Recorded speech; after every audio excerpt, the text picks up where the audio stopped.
అంటే మనకులాగా ఇటుకరాయి వెంబడి ఇటుకరాయి కట్టుకునే ఒక సన్న గోడ కాదు.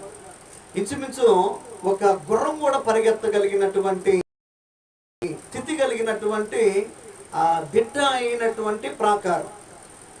చైనా దేశం అంతా కూడా అది నిర్మించినప్పుడు చాలామంది ఏమనుకున్నారంటే చైనా దేశాన్ని ఎవరు గెలవలేరు. కారణం ఏంటంటే వారు నిర్మించుకున్నటువంటి ప్రాకారము అంత బలమైంది అని చాలామంది అనుకున్నారు. కానీ సునాయాసంగా మూడు సార్లు శత్రువులు జయించారు. దైవజనుడా ఇప్పుడే చెప్పావుగా, దాటటానికి కూడా వీలు లేని ప్రాకారం అన్నావు కదా, హౌ ఇట్ ఈస్ పాసిబుల్ అంటే సింపుల్, ఏమి లేదు. అక్కడ ఉన్నటువంటి కావల వారు ఏం చేశారంటే అమ్ముడు పోయారు. ఈ విషయాన్ని ఒకసారి గుర్తుకోండి, అమ్ముడు పోయే విధానం. రెండవది ఏంటంటే టైటానిక్ షిప్ నిర్మించేటప్పుడు దాని గురించినటువంటి ఒక కవి ఏం రాశాడంటే ఇట్ వాజ్ ఏ అన్షింకబుల్ అని రాశాడు. అంటే అర్థం ఏంటంటే ప్రపంచం తల్లుకిందులైనా కానీ ఈ ఓడ మాత్రం మునిగిపోదు, అన్షింకబుల్ అని దాని మీద టైటానిక్ షిప్ మీద రాశారు. కానీ విచిత్రం ఏందో తెలుసా, ఎందుకు ఇది కూలిపోయింది అని అన్వేషణ చేస్తే ఒకవైపు అంట సరిగా నాణ్యమైన పెయింట్ ఉపయోగించకపోవటాన్ని బట్టి అదేమైందంటే పర్వత శిఖరాన్ని ఢీకొనగానే అది కొలాప్స్ అయిపోయిన చరిత్ర చెబుతూ ఉంటారు. అంటే ఎవరైతే చెప్పారో అది ఎన్నడూ కూడా మునిగిపోదని ఎవరైతే సాక్ష్యం చెప్పారో వాళ్ళే అది కొలాప్స్ అయిపోవటం ఆశ్చర్యపోయి 4 రోజుల్లోనే పతనం అయిపోయిందని చాలా నిరువెరిపోయింది ప్రపంచం అంతా కూడా. సో ఈ 2 విషయాలు మీరు గుర్తుపెట్టుకోవాలి. ఒకటిది అమ్ముడు పోవటం, రెండవది వినాశనం అయిపోవటం.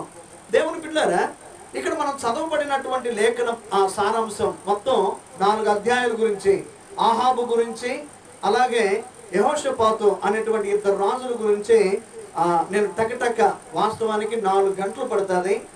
4 గంటలు కాదు కానీ నేను 40 నిమిషాల్లో క్రోడీకరించి మీకు క్షుణ్ణంగా చెప్పడానికి ప్రయత్నం చేస్తా. సో మొట్టమొదటిగా యోధా రాజ్యాన్ని స్థాపించుకోవడానికి, యోధా రాజ్యాన్ని బలపరచుకోవడానికి యెహోషాపాతు ఏం చేశాడంటే ప్రాకారం కట్టుకున్నాడు. దేవుని బిడ్డలారా గుర్తుపెట్టుకోండి, సైతానుడు మనల్ని ఎక్కడ కూడా ఓడిపోకుండా చేయనట్లుగా, ఎక్కడ కూడా మనం ఓడిపోకుండా ఉండాలంటే ఆత్మ సంబంధమైన ప్రాకారాలకు మనము దిట్టపరచుకోవాలి, ఆత్మ సంబంధమైన ప్రాకారాలు నిలవాలి, అమ్ముడు పోకుండా చూసుకోవాలి. ఇది గుర్తుపెట్టుకోవాలి. ఇది మొట్టమొదటి విషయం అన్నమాట. అంటే అర్థం ఏంటంటే రాజ్యం ఉంది కానీ ఆ రాజ్యం అమ్ముడు పోతే, కావలి వారు అమ్ముడు పోతే రాజ్యం ఏమైపోతుంది?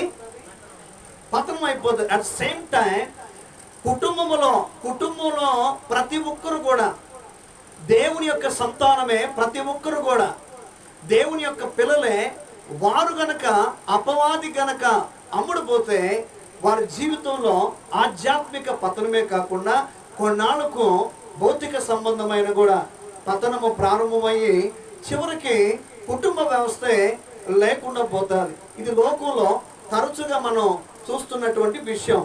రెండవది ఏంటంటే ఇతరులో ఉన్నటువంటి గొప్ప క్వాలిటీ. మొట్టమొదటి క్వాలిటీ ఏమో ప్రాకారాలను దిట్టపరచుకోవడానికి కావలి వారిని ఉంచుకున్నాడు. ఆ కావలి వారు మనమే, మన కుటుంబానికి మనమే కావలి వారు. ఎట్లా? భౌతిక సంబంధంగా కాదు, ప్రార్థన చేసి ప్రాకారాలను రక్షించుకోవాల్సిన, కుటుంబ సభ్యులు రక్షించుకోవాల్సిన, కుటుంబాన్ని రక్షించుకోవాల్సిన బాధ్యత మనది అని ఎప్పుడు మర్చిపోకూడదు.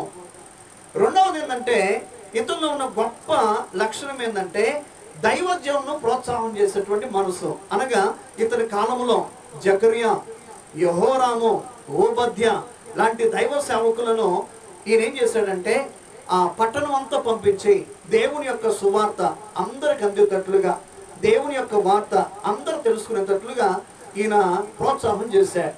చూడండి, సేవకులను ప్రోత్సాహం చేసేది మంచి పద్ధతి, మంచి ఆత్మీయ స్థితి. మూడవది ఏంటంటే ఈయన 10వ వచనం కనుక మీరు చూస్తే, 17:10 కనుక మీరు చూస్తే యోధా దేశము చుట్టూ ఉందో దేశముల రాజ్యములంటి మీదకి యెహోవా భయం వచ్చినందున వారు యెహోషాపాతుతో యుద్ధము చేయకుండిరి. ఫిలిష్తీయుల కొందరు యెహోషాపాతునకు పన్నును కానుకొని చుట్టూ వచ్చిరి. అరేబియన్లు కూడా ఇచ్చారంట. చూడండి, ఇక్కడ మీరు చూస్తే యెహోషాపాతుకి పన్ను చెల్లించడానికి ఫిలిస్తీన్లే గాక అరబ్బీయులు అంటే మన ఇస్లాం సహోదరులు ముస్లిమ్స్ కూడా ఈయనకు పన్ను చెల్లిస్తే దేశమంతా కూడా ప్రశాంతముగా, దేశమంతా కూడా దేవుని మహాకృపను బట్టి ఏ అలజడం లేకుండా ప్రశాంతమైన జీవితం